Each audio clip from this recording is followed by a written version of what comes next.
Capítulo 14. El único temor saludable. Al oír esto, los discípulos se postraron sobre sus rostros y tuvieron gran temor. Entonces Jesús se acercó y los tocó y les dijo: Levantaos y no temáis. Mateo 17, 6, 7. Temer que Dios salga de mi vida. Una mujer que estaba en la fila de admisión del hotel tenía uno de mis libros debajo del brazo. Yo vacilé en cuanto a presentarme, por miedo de que ella me explicara que su doctor le había recomendado ese libro como tratamiento para el insomnio. Pero corrí el riesgo. En realidad dijo que le gustaba, pero al darme una segunda mirada no creyó que yo era quien afirmaba ser. Abrió la sobrescritura del libro, la miró y luego me miró a mí. «Usted no es Max Lucado». «Sí, yo soy. La foto del libro fue tomada hace muchos años y he cambiado». Sin sonreír, volvió a mirar la foto. «No», insistió. «Max Lucado tiene bigote, no tiene arrugas y tiene mucho cabello». «Yo tenía mucho cabello», le expliqué. Ella no cedió. «Él todavía tiene pelo». Comencé a mostrarle mi licencia de conducir, pero opté por no hacerlo y dejar que viviera con aquella ilusión. Después de todo, si ella quería recordarme como cuando yo tenía 30 años, ¿quién era yo para discutir? Además, entiendo su renuencia. Una vez que te has hecho idea de cómo se ve alguien, es fácil dejar a la persona allí. Ella creía entenderme completamente. Me había definido, captado, congelado en un cuadro con una imagen tamaño postal. Max en una caja. Las cajas ayudan a que el mundo esté ordenado. No dejan que el cereal se derrame y que los libros se caigan. Cuando se trata de guardar cosas, son maravillosas, pero cuando se trata de explicar a las personas, no sirven. Y cuando se trata de definir a Cristo, menos aún. Quiero que sepas que sus contemporáneos palestinos trataron de hacerlo. Diseñaron una cantidad de cajas, pero ninguna les sirvió. Lo llamaron revolucionario, entonces pagó impuestos. Lo tildaron de carpintero del campo, pero los eruditos se sentían confundidos por sus palabras. Fueron para ver sus milagros, pero él se rehusó a complacerlos. Desafió las definiciones fáciles. Era un judío que atraía a los gentiles, un rabí que desistió de las sinagogas, un hombre santo que se codeaba con prostitutas y personas desleales. En una sociedad dominada por los hombres, él reclutaba mujeres. En una cultura totalmente opuesta a Roma, optó por no censurar a Roma. Hablaba como un rey y, sin embargo, vivía como un peregrino. La gente trató de asignarle títulos, pero no pudieron hacerlo. Y todavía tratamos. Un taxista en el Brasil tenía una miniatura de Jesús pegada en el tablero de instrumentos. Cada vez que necesitaba un lugar para estacionarse o una luz verde, tocaba a su Jesús de plástico para que le hiciera el favor. Un predicador que tenía un programa a medianoche me aseguró a mí y a otros televidentes nocturnos que la prosperidad se podía obtener con una oración. Solo pídele a Jesús el que te proveerá el dinero. Una vez yo reduje a Cristo a un puñado de doctrinas. Él era una receta y yo tenía los ingredientes. Si los mezclaba correctamente, el Jesús que yo había hecho aparecería. Los políticos toman versiones de Jesús, de su propia formación, de una estantería, afirmando que con toda seguridad Jesús votaría por los que apoyan la ecología, los conservadores, a menudo nunca como un halcón, una paloma o un águila. El Jesús de los políticos resulta muy práctico durante las elecciones. Tenemos dioses del tamaño que nos convienen. Los encontrarás en la apretada mano de la gente que prefiere un Dios que pueda manejar, controlar y predecir. Esta vida al revés requiere de una deidad dócil, ¿no es verdad? En un mundo fuera de control necesitamos un Dios que podamos controlar, una presencia que nos haga sentir bien, semejante a un perro que se siente en nuestras rodillas o el gato en la cocina. Lo llamamos y él viene, lo acariciamos y ronronea. Si tan solo pudiéramos mantener a Dios en su lugar. Pedro, Jacobo y Juan deben haber tratado de hacerlo. ¿De qué otra manera puedes explicar la expedición, fuera de todo convencionalismo, en la cual los llevó Jesús? 6 días después, Jesús tomó a Pedro, a Jacobo y a Juan, su hermano, y los llevó aparte a un monte alto, y se transfiguró delante de ellos, y resplandeció su rostro como el sol, y sus vestidos se hicieron blancos como la luz. Y he aquí le aparecieron Moisés y Elías hablando con él. Entonces Pedro dijo a Jesús: Señor, bueno es para nosotros que estemos aquí. Si quieres, hagamos aquí 3 enramadas, una para ti, otra para Moisés y otra para Elías. Mientras él aún hablaba, una nube de luz los cubrió, y he aquí una voz desde la nube que decía: Este es mi Hijo amado, en quien tengo complacencia. A él oíd. Al oír esto los discípulos se postraron sobre sus rostros y tuvieron gran temor. Entonces Jesús se acercó y los tocó, y dijo, Levantaos y no temáis. Y alzando ellos los ojos, a nadie vieron sino a Jesús solo. Mateo 17, 1-8. Los puntos altos en las Escrituras parecen ocurrir en los puntos altos de la tierra. Abraham ofreció a Isaac en el monte Moría. Moisés viendo la zarza ardiendo en el monte Sinaí. Elías ascendiendo al cielo desde el monte Horeb. Cristo redimiendo a la humanidad en una colina llamada el Calvario. Y a Jesús recibiendo azotes en el monte Hermón.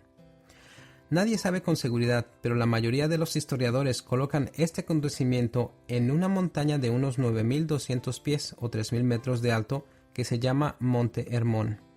Se eleva sobre el paisaje norte israelí y se puede ver desde el Mar Muerto que queda a 100 millas o 160 kilómetros de distancia.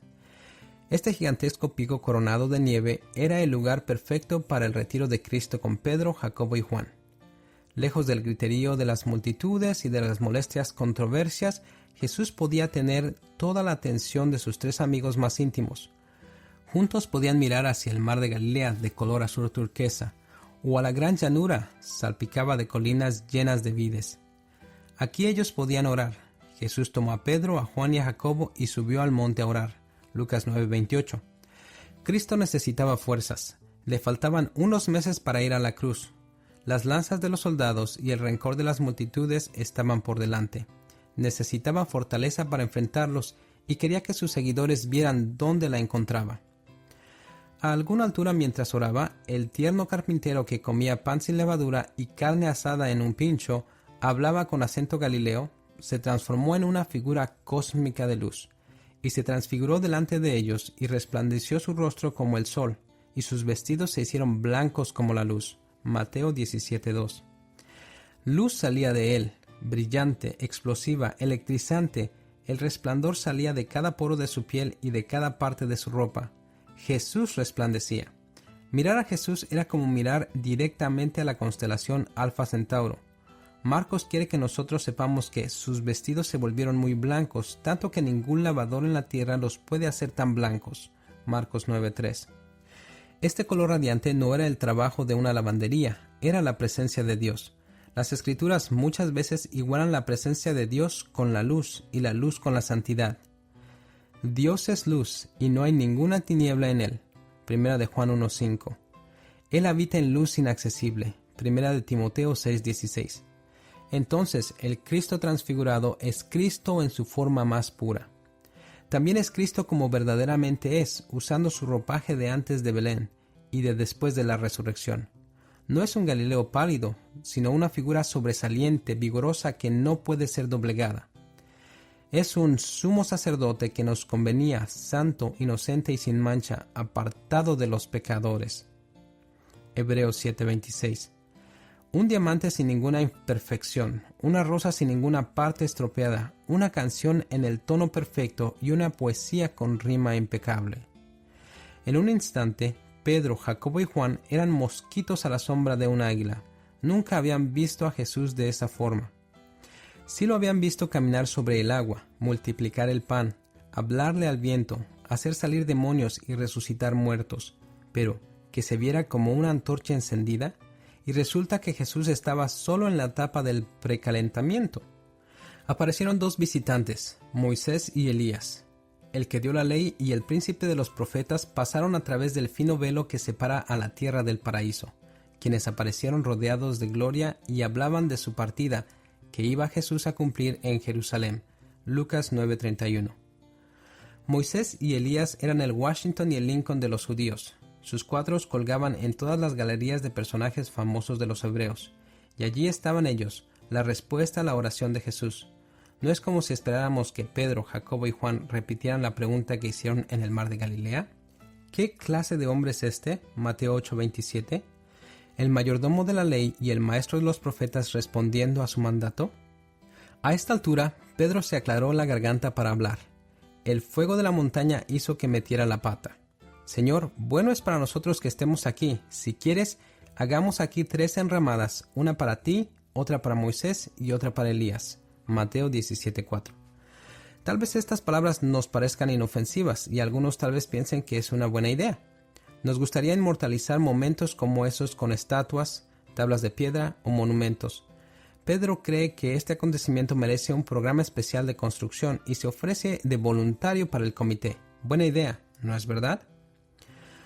No desde la perspectiva de Dios. La idea de Pedro de construir 3 enramadas era tan fuera de lugar y tan inapropiada que Dios no le permitió terminar la frase. Mientras él, Pedro, aún hablaba, una nube de luz los cubrió, y he aquí una voz desde la nube, que decía: Este es mi Hijo amado, en quien tengo complacencia, a él oíd. Versículo 5.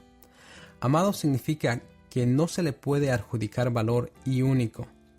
No hay nadie como Cristo, ni Moisés, ni Elías, ni Pedro, ni Zoroastro, ni Buda o Mahoma, ni en el cielo ni en la tierra. Jesús, declaró el Padre, no es un hijo, ni aun el mejor de todos los hijos. Él es el Hijo amado. Pedro no se dio cuenta de eso. Él colocó a Cristo en una caja respetable con la etiqueta de los grandes hombres de la historia. Quiso darles a Jesús, a Moisés y a Elías un honor igual, pero Dios no lo toleró. Cristo no tiene homólogos. Solo una enramada se debería construir, porque solamente una persona en el monte merecía ser honrada. Pedro, Jacobo y Juan se quedaron callados. No más conversación sobre programas de construcción, no más discusiones sobre basílicas, enramadas, monumentos conmemorativos o edificios. Eran tripulantes de un submarino llegando a la parte más profunda del océano, astronautas alunizando en la superficie de la luna. Vieron lo que ninguna otra persona ha visto, a Cristo en su grandeza cósmica. Las palabras no sirven en un momento como ese. Se les fue la sangre del rostro, se pusieron muy pálidos, les temblaban las piernas y el pulso se les aceleró. Se postraron sobre sus rostros y tuvieron gran temor. 17:6. El fuego en la montaña llevó al temor en la montaña. Un temor santo, saludable. Pedro, Jacobo y Juan experimentaron un terror que les dio fuerzas, una reverencia estabilizadora del único Dios verdadero. Encontraron a la persona que puso en su lugar a las estrellas como si fueran diamantes sobre terciopelo, que se llevó a los profetas en carros y que dejó a Faraón tratando de no tragar agua en el Mar Rojo. Captaron en lo más profundo de su ser que Dios estaba en todo momento, en todos los lugares y aquí. La pura vista del Galileo que resplandecía les quitó todas las ínfulas de arrogancia, dejándolos en la posición apropiada, en el suelo, sobre sus rostros. Los discípulos se postraron sobre sus rostros y tuvieron gran temor. Versículo 6. Este es el temor de Dios. La mayor parte de nuestros temores son ponzoñosos, roban el sueño y quitan la paz. Pero este temor es diferente. Desde la perspectiva bíblica, no hay nada neurótico en cuanto a temerle a Dios. Lo neurótico es no temer a Dios o temerle a lo incorrecto. Es por eso que Dios ha elegido hacerse conocer, para que podamos dejar de temerles a las cosas erradas. Cuando Dios se ha revelado totalmente y nosotros nos damos cuenta, entonces experimentamos la conversión de nuestro temor. El temor del Señor es el reconocimiento más profundo de que nosotros no somos Dios. ¿Cuánto tiempo hace que no sientes ese temor? ¿Desde que una nueva comprensión de Cristo te hizo doblar las rodillas y te quedaste sin aire en los pulmones? ¿Desde que una mirada a Él te dejó sin palabras y sin aliento? Si hace tiempo, eso explica tus temores. Cuando Cristo es grande, nuestros temores son chicos. A medida que tu visión de Jesús se agranda, los temores de la vida disminuyen. Un Dios grande se traduce en mucho valor. Una visión pequeña de Dios no genera valor. Un Jesús que tiene limitaciones y que es pequeño no tiene poder sobre las células cancerosas, los colapsos de las bolsas del comercio y las calamidades globales. Un Jesús que pueda ser empaquetado y sea portátil, tal vez quepa bien en una cartera o en un estante, pero no hace nada por tus temores. Debe haber sido por eso que Jesús llevó a sus discípulos al monte, vio la caja al cual lo habían confinado, vio el futuro que les esperaba, la negación de Pedro al lado de la fogata, las prisiones en Jerusalén y en Roma, las demandas de la iglesia y las persecuciones de Nerón. Una versión del tamaño de una caja de Dios no le serviría, así que Jesús quitó los márgenes de sus ideas preconcebidas. Quiera Él también quitarles los márgenes a las nuestras.